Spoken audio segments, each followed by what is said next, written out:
I've just built a terrifying new combo deck purely based off of a meme.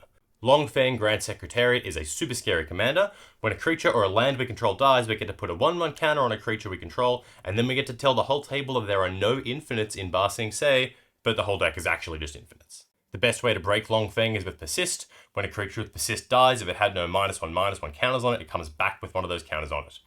We can then use our +1 counters to cancel out the -1 counters, meaning that the creature will come back over and over and over again. If we have 2 persist creatures out with a sack outlet, we can create an infinite loop with Longfang, since the +1 counters he gives us from one creature dying will cancel out the -1 counter on the other creature. We can also sub out one of those creatures with cards like Sifter of Skulls that make a token when a creature dies. We can let our persist creature come back, sack the token it made when it died, put the counter on the persist creature, and repeat.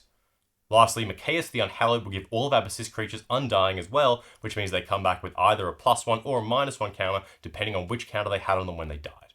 We can also use these counters with creatures like Basking Brood-Scale. We put a counter on the Brood-Scale, he makes a token, we sack the token with its own ability, we trigger our commander, we put a counter on the Brood-Scale, he makes a token, repeat until the whole table dies to Blood Artist triggers.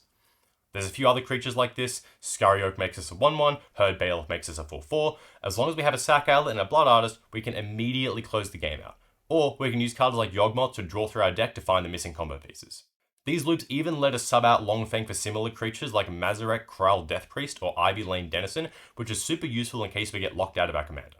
For some avatar flavor, we can also throw in Beifong Bounty Hunters. Thanks to the Earthbend, we can get some great loops going with creatures like Bloodghast that reanimate themselves when a land enters, since our Earthbended land comes back when we sacrifice it.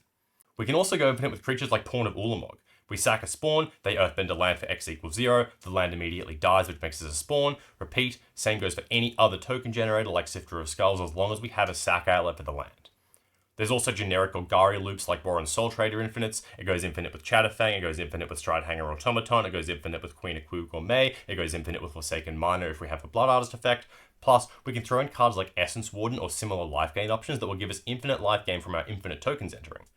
This can also turn cards like Dina Soul Steeper into a win, since she makes opponents lose life whenever we gain life, and then she in turn goes infinite with Exquisite Blood.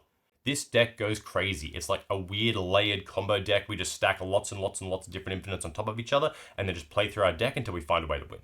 Super scary, but also really good flavor since you can tell the whole table there's no infinites in Ba Sing Se.